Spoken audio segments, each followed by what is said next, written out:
E aí pessoal, bem-vindos a mais um vídeo explicativo do livro Nosso Lar. Nós estamos no capítulo 40, Quem semeia, colherá. Eu não sabia explicar a grande atração pela visita ao departamento feminino das câmaras de retificação. Falei a Narcisa do meu desejo, prontificando-se ela a satisfazer-me. Quando o Pai nos convoca a determinado lugar, é que lá nos aguarda alguma tarefa. Cada situação na vida tem finalidade definida. Não deixe de observar este princípio em suas visitas aparentemente casuais. Desde que nossos pensamentos visem a prática do bem, não será difícil identificar as sugestões divinas. No mesmo dia, a enfermeira acompanhou-me à procura de Nemésia, prestigiosa cooperadora naquele setor de serviço. Não foi difícil encontrá-la. Filas de leitos muito alvos e bem cuidados exibiam mulheres que mais se assemelhavam a frangalhos humanos. Gente, lembrando que aqui, eles estão na Câmara de Retificação. E, para quem não lembra, a Câmara de Retificação é a parte mais baixa de nosso lar que está conectada com o umbral. Então, todos os espíritos que estão lá, exceção feita aos que estão trabalhando, todos estão sendo resgatados do umbral. Então, é evidente que eles vão parecer frangalhos humanos. É evidente que eles vão estar realmente judiados, vamos dizer assim, né? Aqui e ali, gemidos lancinantes. Acolá, angustiosas exclamações. Nemésia, que se caracterizava pela mesma generosidade de Narcisa, falou com bondade. O amigo deve estar agora habituado a estes cenários. No departamento masculino, a situação é quase a mesma. Sim, gente, é evidente que quando você, na Câmara de Retificação, existia uma ala masculina e uma ala feminina. Tá? Isso é natural. E fazendo um gesto significativo, a companheira sentou. Narcisa, faça o obséquio de acompanhar nosso irmão e mostrar os serviços que julgar convenientes ao aprendizado dele. Fiquem à vontade. Minha amiga e eu comentávamos a vaidade humana sempre atida aos prazeres físicos, enumerando observações e ensinamentos, quando atingimos o pavilhão 7. Localizavam-se ali algumas dezenas de mulheres em leitos separados um a um, a regular distância. Estudava eu a fisionomia das enfermas, quando fixei alguém que me despertou mais viva atenção. Quem seria aquela mulher amargurada, de aparência original? Velhice que parecia prematura?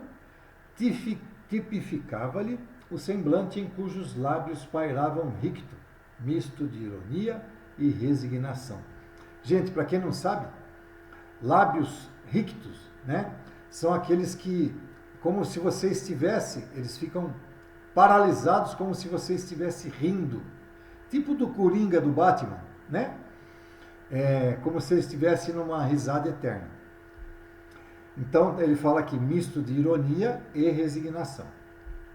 Os olhos embaciados e tristes mostravam-se defeituosos. Memória inquieta, coração oprimido, em poucos instantes localizei-a no passado. Era Elisa, aquela mesma Elisa que conhecera nos tempos de rapaz. Estava modificado pelo sofrimento, mas não podia ter quaisquer dúvidas. Lembrei perfeitamente um dia em que ela, humilde, penetrara em nossa casa, levada por velha amiga de minha mãe, que aceitou as recomendações trazidas, admitindo-a para os serviços domésticos. A princípio, o ritmo comum, nada de extraordinário. Depois, a intimidade excessiva de quem abusa da faculdade de mandar e da condição de servir alguém. Elisa pareceu-me bastante leviana, e quando a sós comigo, comentava sem escrúpulos certas aventuras da sua mocidade, agravando com isso a irreflexão de nossos pensamentos. Recordei o dia em que minha genitora me chamou a conselhos justos. Aquela intimidade, dizia, não ficava bem. Era razoável que dispensássemos a serva generosa afetuosa, mas convinha pautar nossas relações com sadio critério. Entretanto, estouvadamente levara eu muito longe a nossa camaradagem. Sob enorme angústia moral, abandonou Elisa mais tarde a nossa casa, sem coragem de me lançar em rosto qualquer acusação. E o tempo passou, reduzindo o fato em meu pensamento a episódio fortuito da existência humana.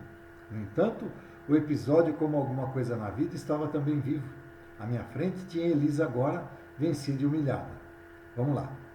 Então, ele lembrou que uma das mulheres chamava-se Elisa e que um dia ela foi empregada dele, empregada doméstica na casa dele, e que abusavam da intimidade, tá?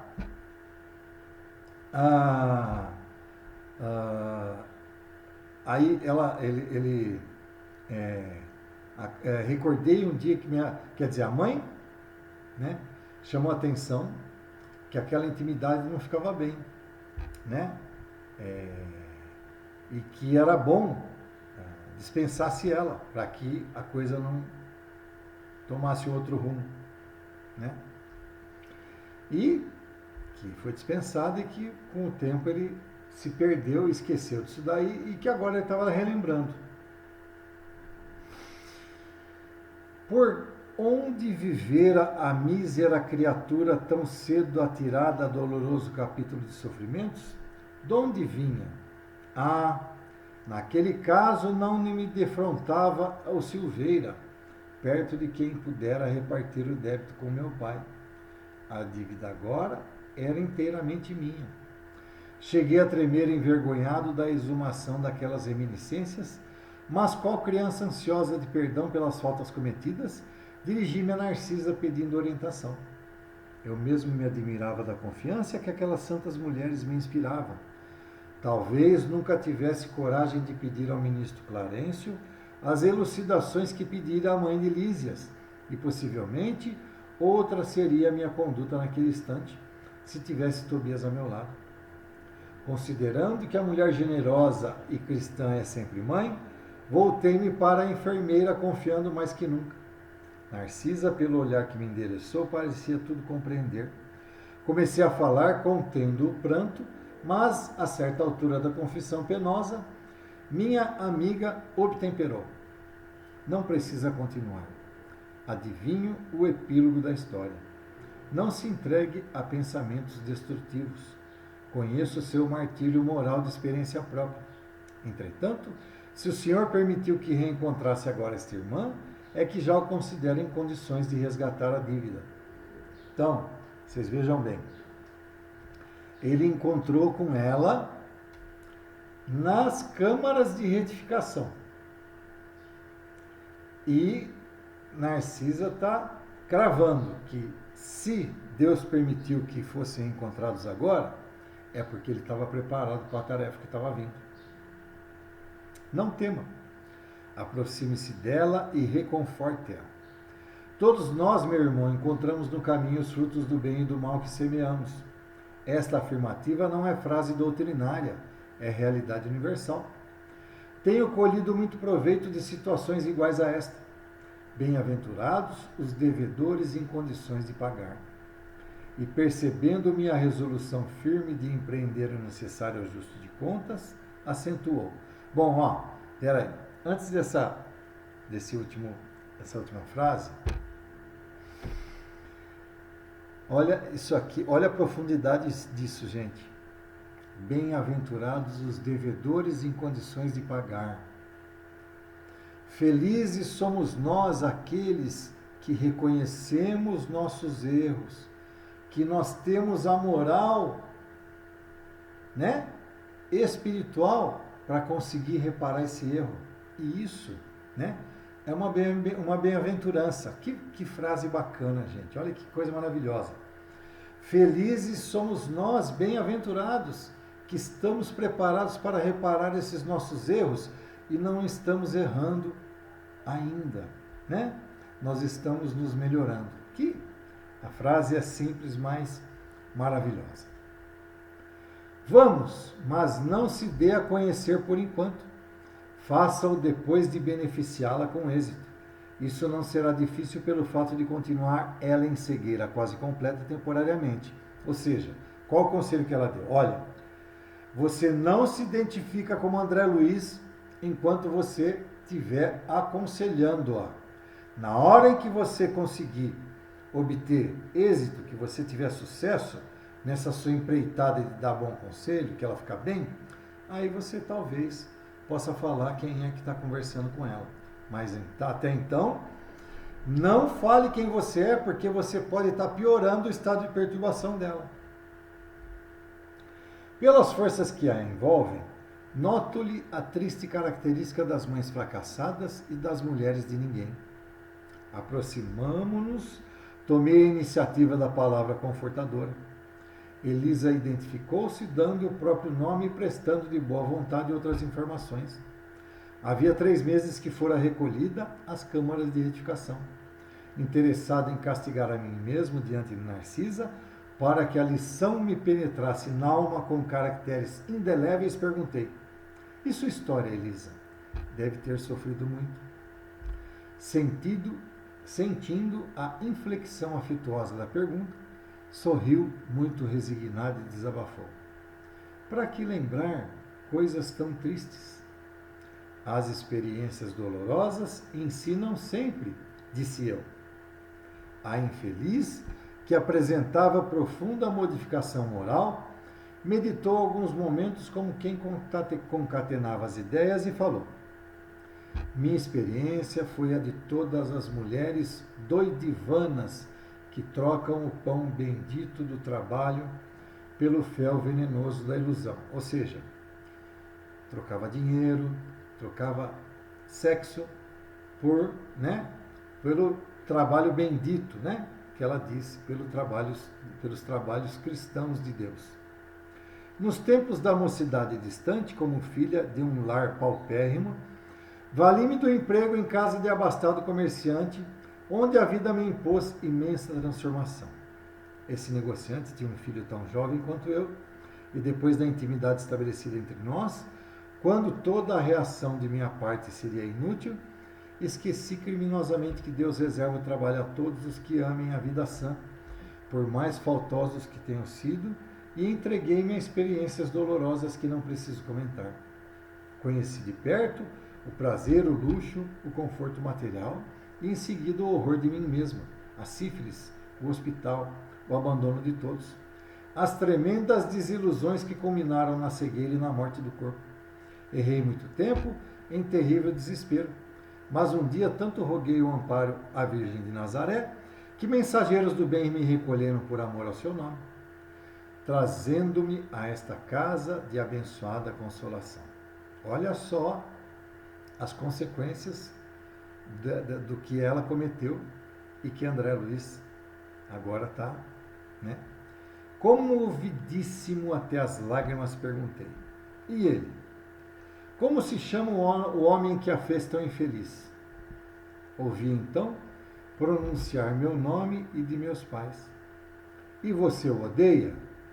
Ela sorriu tristemente e respondeu: no período do meu sofrimento anterior, amaldiçoava-lhe a lembrança, nutrindo por ele um ódio mortal.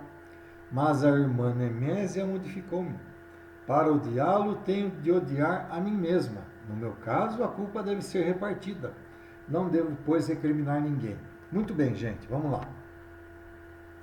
Ele, quando solteiro, assediou a empregada, tiveram relações sexuais. Naquela época, gente, a sífilis era muito comum, mais comum do que é hoje, tá?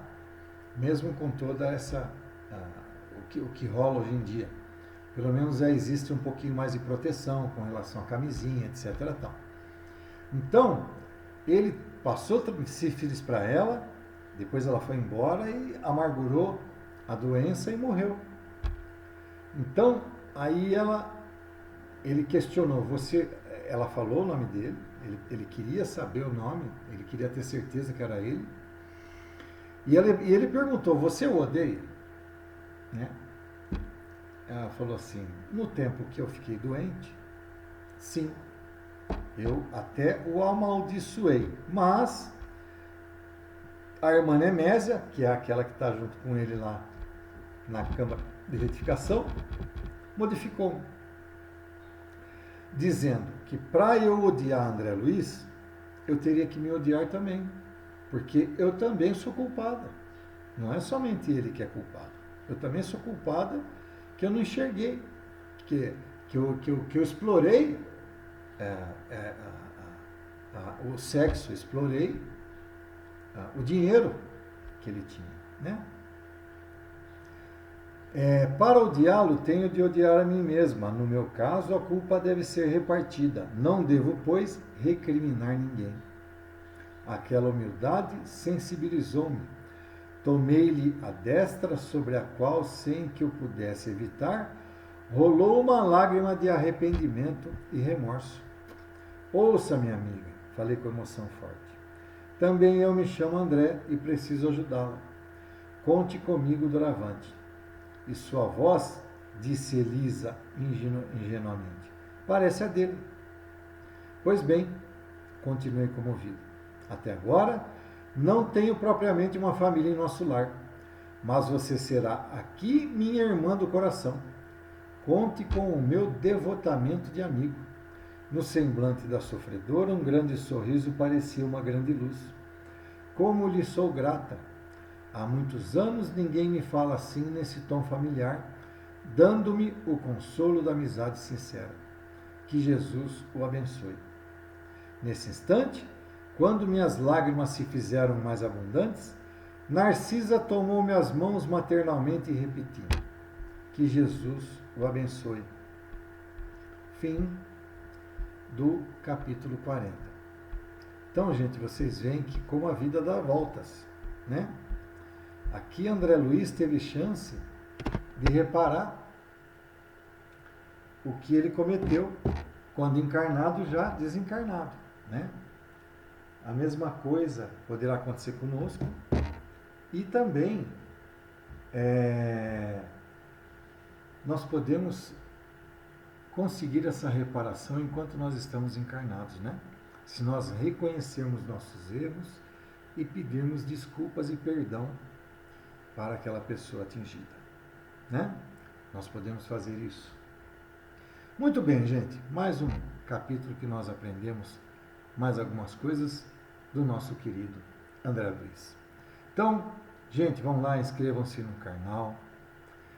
canal, curtam, compartilhem esse vídeo com o maior número de pessoas possíveis e todo o conteúdo espírita, para que cada vez mais essa nossa querida doutrina fique mais conhecida, tá bom? Lembrando que eu não edito os vídeos, está aí todos os erros de leitura, a hora que me dá o branco, tá tudo aí, tá bom? Até o próximo vídeo.